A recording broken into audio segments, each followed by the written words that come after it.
আজকের আলোচনাটা শুরু করি একটা মজার গল্প দিয়ে।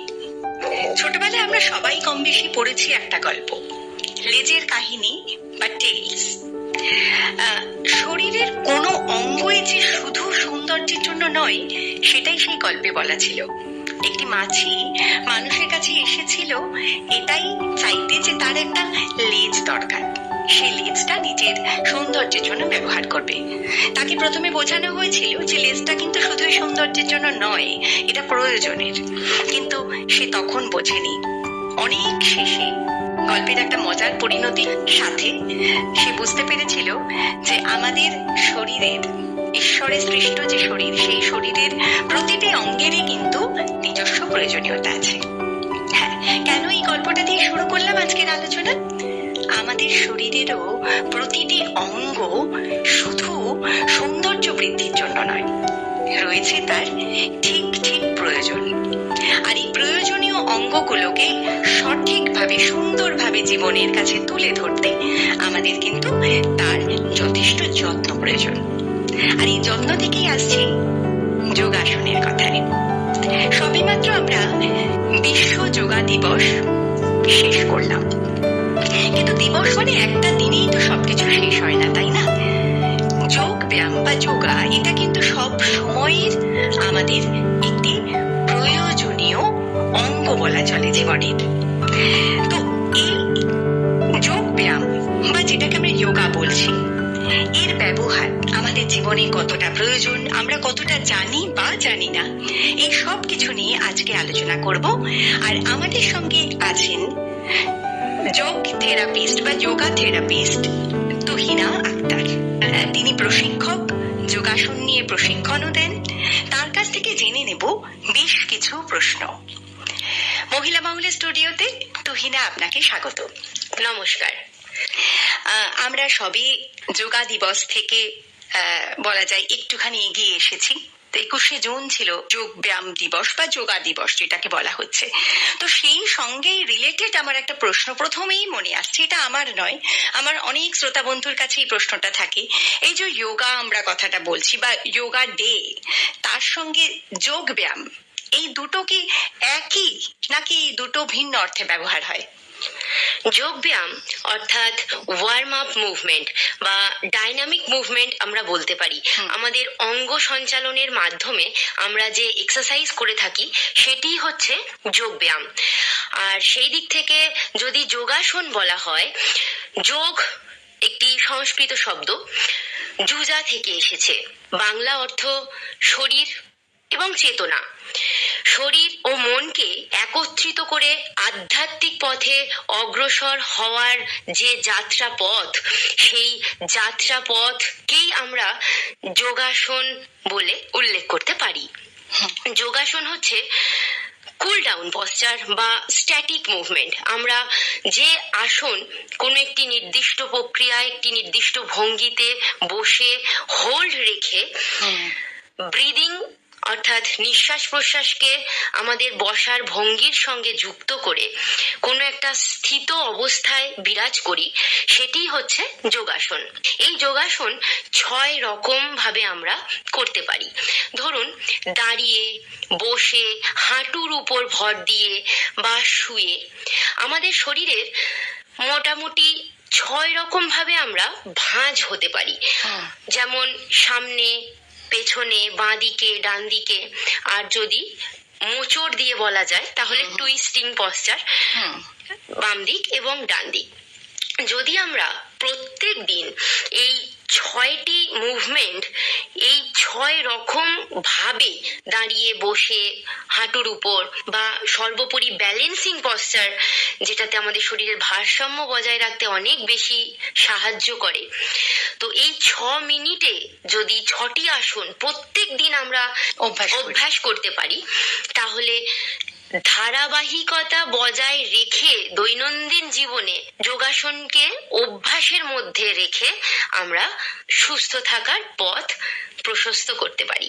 তাহলে এটাই কি যোগা? এই যেটা যোগা বলা হ্যাঁ, হচ্ছে, পাশ্চাত্য দেশে যেটিকে যোগা বলা হচ্ছে আমাদের সেটিকেই যোগাসন বলা হয়।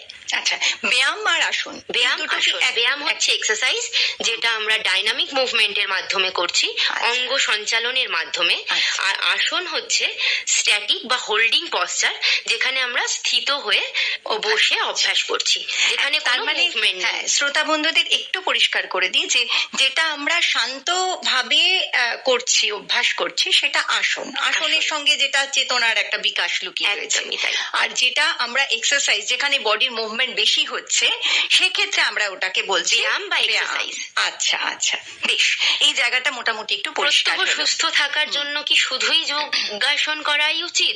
তার সঙ্গে কিন্তু আমাদের প্রাণায়াম, মুদ্রা এবং মেডিটেশন বা আমরা যেটাকে ধ্যান বলি, প্রত্যহ আমাদের যোগাসনের পর ওতপ্রোতভাবে জড়িত প্রাণায়াম, মুদ্রা, ধ্যান আমাদের অভ্যাস করা উচিত। তাহলেই আমরা সুস্থ থাকতে পারবো।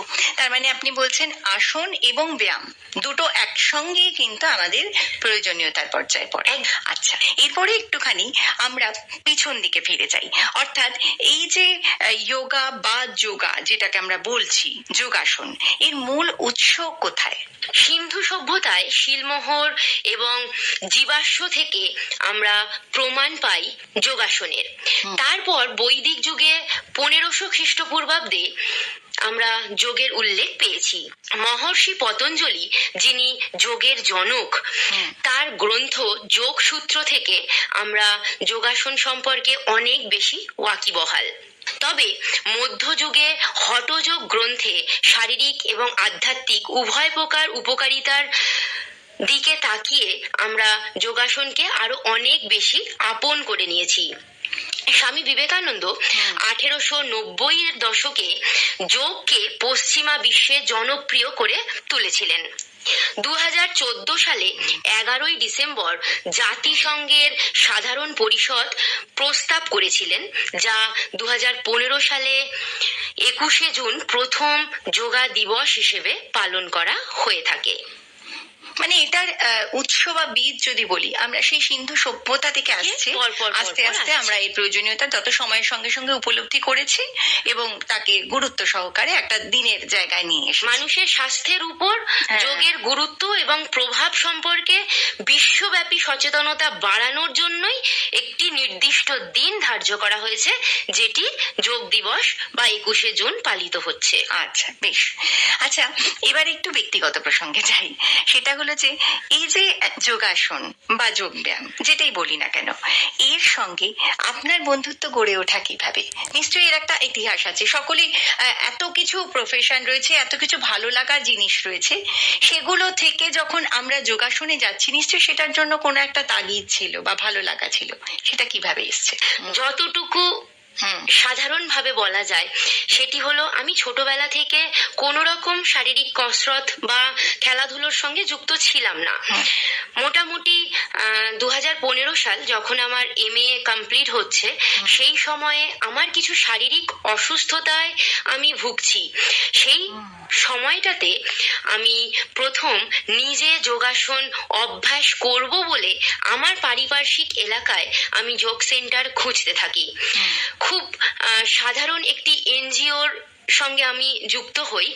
সেই সময় 3 মাসের একটি কোর্স করেছিলাম।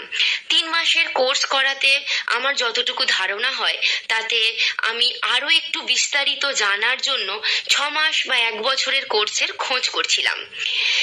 আমার ভবিতব্য আমাকে এই দিকে নিয়ে এসেছে।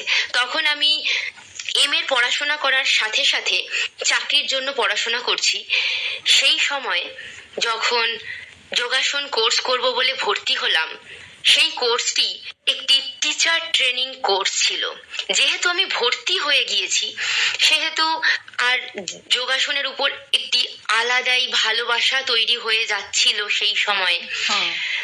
তো তখন আমি যোগাসন টিচার ট্রেনিং কোর্সটি সম্পূর্ণ করি। মানে স্টুডেন্ট হয়ে ভর্তি হতে গেছিলেন, গিয়ে টিচারের কোর্সটা আমি করে ফেলেছি, যেখানে থিওরি ওরিয়েন্টেড পড়াশোনা অনেক বেশি ছিল, প্র্যাকটিক্যালটা অনেক কম।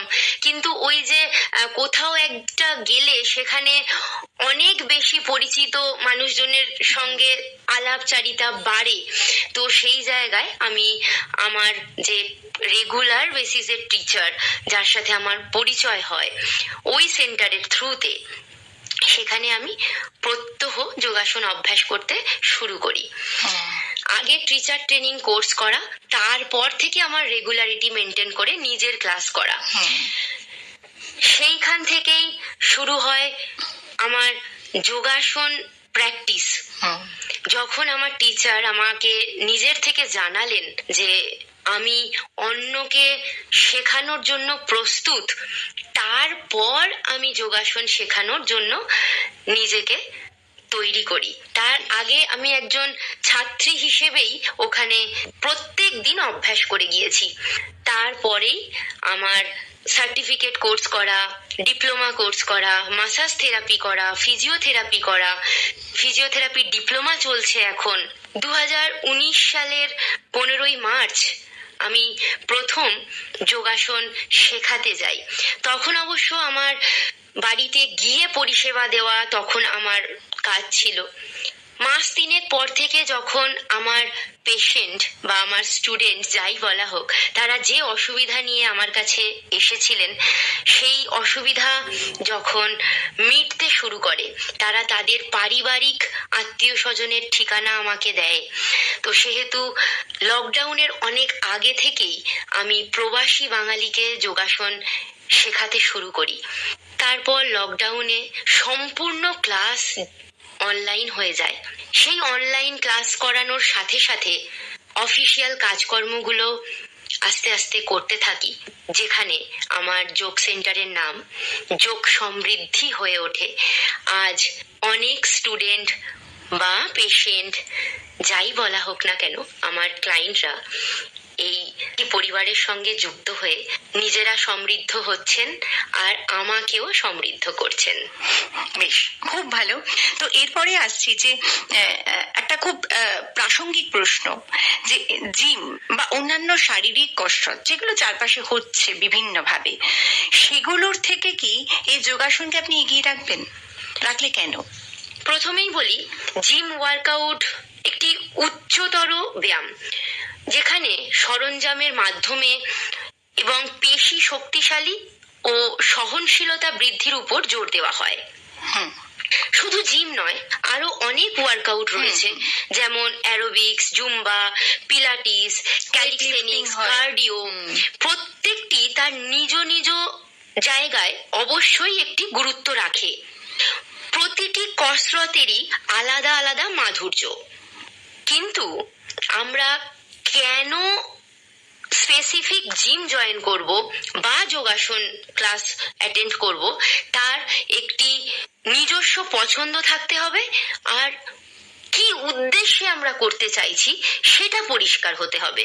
যে আমরা ওজন বাড়ার কারণে যাচ্ছি কিনা, ওজন কমাতে যাচ্ছি কিনা, বা শরীর থেকে চর্বিটাকে বাদ দিয়ে পেশি গঠন করব কিনা, বা আমরা যে শারীরিক অসুস্থতায় ভুগছি স্পেসিফিক সেই অসুস্থতাটাকে সারাতে চাইছি কিনা, কোন বিষয়ের উপর আমাদের গুরুত্ব দেওয়া উচিত সেটা বুঝে ক্লাস জয়েন করা দরকার। সেই দিক থেকে যদি বলা যায়, যোগাসনের নিজস্ব ভঙ্গি রয়েছে এবং শ্বাস প্রশ্বাসের নিয়ম রয়েছে, যা আমাদের শরীরকে নমনীয়তা বজায় রাখতে এবং ভারসাম্য বৃদ্ধি করতে, সর্বোপরি মন আর শরীরের মধ্যে যে সংযোগ স্থাপন করা, সেটির জন্য যোগাসন অব্যর্থ। আচ্ছা, আমি একটু মেয়েদের কথা বলি, যে মেয়েদের জন্য যোগাসন কতটা প্রয়োজনীয়? বিভিন্ন বয়সের মহিলা হতে পারেন, সেটা কতটা জরুরি যদি বলেন। অবশ্যই মহিলাদের জন্য যোগাসন জরুরি, কিন্তু আজকের দিনে দাঁড়িয়ে প্রত্যেকটি মানুষ লাইফস্টাইল ডিজিজে ভুগছেন। তাই সকলের জন্য যোগাসন অত্যন্ত জরুরি হয়ে পড়েছে। তবুও আমি মেয়েদের কথাই বলবো, পরিবারে একটি ছেলে হলে তার যতটা কদর থাকে, মেয়ে হলে কিন্তু একটু অন্য চোখে দেখা হয়। বিশেষ করে গ্রামের দিকে এর প্রভাবটা বেশি। সেই দিক থেকে মেয়েরা একটু অপুষ্টির শিকার। তাই একদম ছোট থেকেই যোগাসন একটি বাচ্চা মেয়ের জন্য অত্যন্ত জরুরি। এবার যদি বলা হয় 13 থেকে 19 বছর বয়সী বয়ঃসন্ধিকালে মেয়েদের যে হরমোনাল চেঞ্জ হয়, সেই সময়ে প্রাকৃতিক নিয়মেই আমাদের যে শারীরিক গঠন পরিবর্তন হচ্ছে, সেই সময়ে অস্বাভাবিক খাদ্যাভ্যাস বা পড়াশোনার অনেক চাপ, সেই সব কিছুর মধ্যে দিয়ে আমাদের যে মাসিক চক্র সেটি ঠিক মতো দেখা যাচ্ছে না। সেখানেও যোগাসন অত্যন্ত জরুরি হয়ে পড়েছে আজকের দিনে। এরপর যদি বলা হয় বৈবাহিক জীবন, পুরুষতান্ত্রিক সমাজে এখনো আমাদেরকে বিয়ের পর অন্য একটি ফ্যামিলি, অন্য একটি পরিবারে গিয়ে মানিয়ে নেওয়ার যে রীতি রেওয়াজ চলছে, সেখানে যে নতুন জায়গায় শারীরিক এবং মানসিক ভাবে নিজেকে উপস্থাপন করার যে লড়াই, সেখানে নিজেকে মানিয়ে নেওয়ার জন্য অবশ্যই যোগাসনের একটি ভূমিকা রয়েছে। এর পরেও বলবো, সেই সময়ে যে মা হওয়ার লড়াই, মা হওয়ার আগে বা মা হওয়ার পরে যে শারীরিক এবং মানসিক পরিবর্তন দেখা যায়, তখন শরীরটাকে ঠিক রাখার জন্য, মা হয়ে ওঠার যে মানসিকতা তৈরি করার জন্য অবশ্যই যোগাসন ভীষণভাবে প্রয়োজন, সাংঘাতিকভাবে প্রয়োজন। সাংঘাতিক শব্দটা ব্যবহার করলাম কারণ পরিবারকে সময় দেওয়া, স্বামী সন্তানকে সময় দেওয়ার পর নিজের জন্য যে একটু সময় বের করে নিয়ে আসাটা মধ্যবিত্ত পরিবারে বিলাসিতার মতোই বলা যায়। তাই সাংঘাতিক শব্দটা ব্যবহার করলাম, কিন্তু প্রয়োজনটা সত্যিই সাংঘাতিক। এবার আসি বার্ধক্যের কথায়। সারা জীবন স্বামী সন্তানকে মাছের বড় দাগাটা খেতে দেওয়ার যে অভ্যাস মহিলাদের, সেই অভ্যাস পেরিয়ে বিকাল 4টের সময় যে অবশিষ্ট খাবার, সেখানে কার্বোহাইড্রেটের পরিমাণটাই বেশি। বার্ধক্যে এসে দেখা যায় যে সোডিয়াম, পটাশিয়াম সবকিছুর ঘাটতির তো রয়েইছে, আরো অনেক কিছু ঘাটতি এসে জমা হচ্ছে। আমি একেবারে বার্ধক্যে যাওয়ার আগে আরো একটা পর্যায়ে বলি, যেটা মেনোপজ। সেই সময় মেনোপজ বা আরো একটু বলা যায় যে যারা কর্মঠ মহিলা, তাদের ওই যে পারিবারিক এবং কাজের জায়গার মধ্যে যে একটি ব্যালেন্স তৈরি করা, আর মেনোপজ তো রয়েইছে, সেই সময়ের অত্যন্ত ভাবে মানসিক ভাবে শান্ত রাখার জন্য যোগাসন অপরিহার্য। নিজের শরীরটাকে বুঝে, নিজের মানসিকতার সঙ্গে লড়াইটা করে দৈনন্দিন জীবন চর্চা স্বাভাবিক রাখার জন্য যোগাসন অত্যন্ত জরুরি। মানে যেটা এক্ষেত্রে বলার, যেটা বারবারই আপনি বলতে চাইছেন আমার মনে হলো, সেটা হলো অন্যান্য যে শারীরিক পরিশ্রম, সেগুলোর ক্ষেত্রে কিন্তু মনের এই শান্তি পাওয়া বা মনের ভিতর থেকে একটা শক্তি পাওয়া, এটা বোধহয় সম্ভব নয়, যেটা যোগাসনে সম্ভব, একমাত্রই সম্ভব। মানে হয়তো একটা পারিবারিক ভাবে কোন একটা রাগ তৈরি হচ্ছে, এটা একটা হয়, মানে আমরা মহিলাদের নানা অনুষ্ঠান করতে করতেই শুনেছি যে একটা বয়সের পর, 40 বছর বয়স পার হয়ে যাওয়ার পর দেখা যাচ্ছে বাড়ির মহিলাটি খুব খিটখিটে হয়ে উঠছেন, খুব রাগী। বাড়ির লোকেরা সবাই ভাবছেন যে এই মহিলাটি এত খিটখিট করে, সবসময় বিরক্তি লাগে তার সাথে কথা বলতে, কিন্তু দেখা যাচ্ছে হয়তো সেটা কোন একটা মানসিক অশান্তিরই প্রভাব। তো সেটাও আপনি বলছেন যে এই যোগাসনের মাধ্যমে বার্ধক্যে যে ব্যাপারটি রয়েছে, যে দৈনন্দিন ডাক্তারের পরামর্শের যে একঘেয়েমিটা, সেই একঘেয়েমি এবং একাকিত্ব কাটিয়ে বিমর্ষ, বিপর্যস্ত, নিঃসঙ্গ যে জীবন, সেই নিঃসঙ্গ জীবনের পথে যদি একমাত্র শান্তির জায়গা হয়ে থাকে তাহলে সেটি যোগাসন। যোগাসন ক্লাস সামাজিকতা বাড়াচ্ছে, তার একাকিত্বটাকে ঘোচাচ্ছে, তার যে বিমর্ষতা, বেঁচে থাকাটাই যে অস্বস্তি, সেই অস্বস্তিতাটাকে দূর করছে। আচ্ছা, মনের কথাই আমরা আলোচনা করছিলাম যে আসনের মাধ্যমে একদিকে মন একদিকে শরীর দুটো সংযোগ স্থাপন হচ্ছে। তো এক্ষেত্রে আমি এবার একটু শিশুদের কথাতে আসি, কারণ যতই যাই বলি না কেন, এটা যেটা আপনি একটু আগে বললেন যে মায়েরা পরিবার নিয়ে বেশি চিন্তিত। শ্রোতা বন্ধুরা যারা মায়েরা আছেন নিজের সম্পর্কে শোনার থেকে আরো আগ্রহী বেশি যে আমার বাচ্চাটির এই সমস্যা হচ্ছে, সেটা কি করে কমবে। প্রথম যেটা সমস্যা, আজকের যুগে দাঁড়িয়ে একটা বিরাট র্যাট রেস চলছে, ইঁদুর দৌড়, যাতে বাচ্চারা সামিল। তাদের প্রচুর পড়াশোনার চাপ, নাচ গান সমস্ত রকমে তাকে প্রথম হতে হবে বা এগিয়ে যেতে হবে। সেই জায়গায় দাঁড়িয়ে একটি বাচ্চা যদি কোনোভাবে মানসিক অবসাদের শিকার হয়, কিংবা আরো খানিকটা এগিয়ে আমি ভাবছি যে বাচ্চাদের মধ্যে বা স্বাভাবিক কোনো মানুষের মধ্যেই যদি আত্মহত্যার প্রবণতা তৈরি হয়, এই জায়গা থেকে ফিরে আসার পথ কি যোগাসন দেখাতে পারে? প্রথমেই বলি, মাটি দিয়েই যেরকম দুর্গা প্রতিমা সঠিক পরিবেশে একজন দক্ষ কারিগর একটি সুন্দর মূর্তির রূপ দেন, ঠিক সেরকম ভাবেই বাচ্চা মাটির দলার মতো। তো সেইখান থেকেই যদি শুরুটা ধরা হয়, সঠিক পরিবেশে ভালো অভ্যাসের মাধ্যমে যদি তার জীবন চর্চাটা শুরু হয়, সেক্ষেত্রে একদম প্রথমেই তাকে দৈনন্দিন জীবন চর্চায় যোগাসন নিয়ে আসতে হবে। তো সেই দিক থেকে আজকে বাচ্চারা সকালে উঠে স্কুলে চলে যাচ্ছে, ফিরতে ফিরতে সন্ধ্যা, আবার টিউশনের চাপ, খেলা নেই, বিকেলবেলা খেলাধুলা নেই, তার উপর অত্যন্ত এক্সট্রা ক্যারিকুলামে যে অভ্যস্ত এখন, আজকে নাচের ক্লাস, কালকে গানের ক্লাস, পরশু এই ওই তাই রয়েইছে। তো সবকিছুর মধ্যে যদি পাঠ্যক্রমে আমাদের স্কুলেই একটি যোগাসন ক্লাস প্রত্যেক দিন নিয়ম মাফিক করানো হয়, তাহলে সেই অভ্যাস কিন্তু ছোটবেলা থেকেই শুরু হতে পারে। তো সেই ক্ষেত্রে মানসিক অবস্থা উন্নতি ঘটিয়ে, এই যে উদ্বেগ দুশ্চিন্তাকে কমিয়ে মনোসংযোগ বাড়ানোর জন্য আমাদের যে বিভিন্ন শ্বাস প্রশ্বাসের কৌশল, যেটাতে অনেক বেশি মনকে শান্ত রাখা সম্ভব, সেইভাবেই অত্যন্ত আত্মবিশ্বাসী এবং ধৈর্যশীল হিসেবে নিজেকে চরিত্রবান ভাবে গঠন করার জন্য যোগাসনের বিকল্প নেই।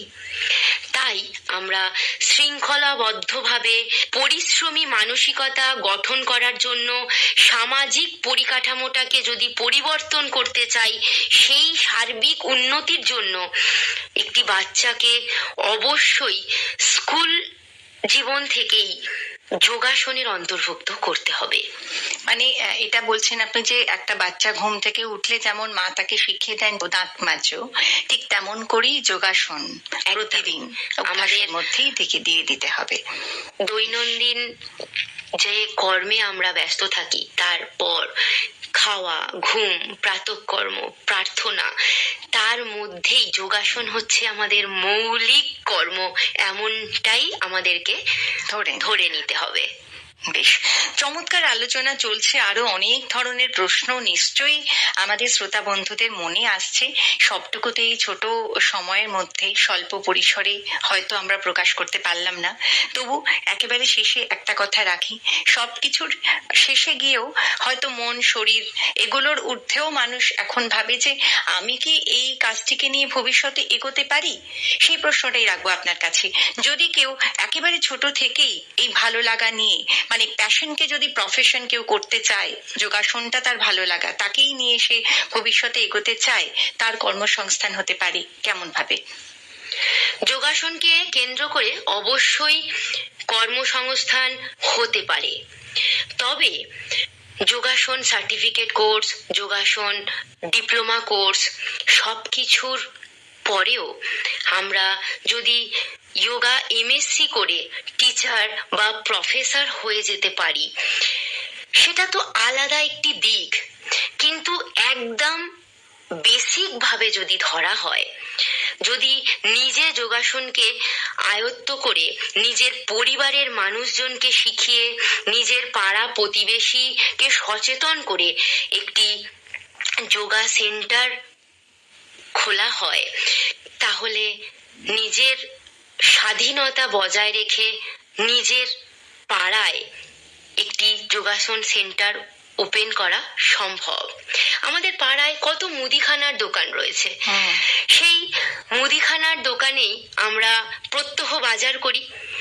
যদি আমরা দিনে 3 বেলা খাওয়া দাওয়া করছি, তাহলে আমাদের শরীরে ততটাই টক্সিন জমা হচ্ছে। সেই টক্সিনটাকে রিলিফ করার জন্য আমাদের প্রত্যেক দিন যোগাসন করা উচিত।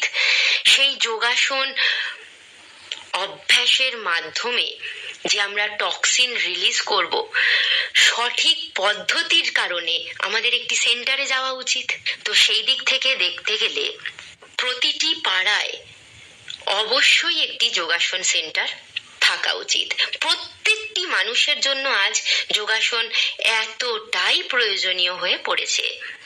চমৎকার কথা আমরা শুনলাম তুহিনা আক্তারের কাছে, যেটা ভীষণ গুরুত্বপূর্ণ। উনি শেষটা করলেন, একটু মজাও রইল, কিন্তু গুরুত্বটাও প্রকাশ পেল যে একটি যদি মুদির দোকান পাড়াতে থাকে, তাহলে অবশ্যই একটি যোগা সেন্টারও দরকার। আমরা খাবো, খাবারটা কতটা শরীর নিতে পারলো বা পারলো না, সেটা একবার পরখ করা প্রয়োজন, নিশ্চয়ই প্রয়োজন। আমরা সকলেই তুহিনা আক্তারের এই কথার সঙ্গে একেবারেই একমত। এবং আমাদের অনুষ্ঠান একেবারেই শেষের পথে, সময় নেই। তুহিনা আক্তারকে মহিলা মহলের পক্ষ থেকে জানাই অজস্র ধন্যবাদ। এইভাবেই বহু মানুষকে আপনি এগিয়ে চলার পথ দেখাবেন, এই আশা রইল, এবং সঙ্গে সুস্থ সুন্দরভাবে বেঁচে থাকার আশ্বাস নিয়ে শেষ করলাম আজকের আলোচনা।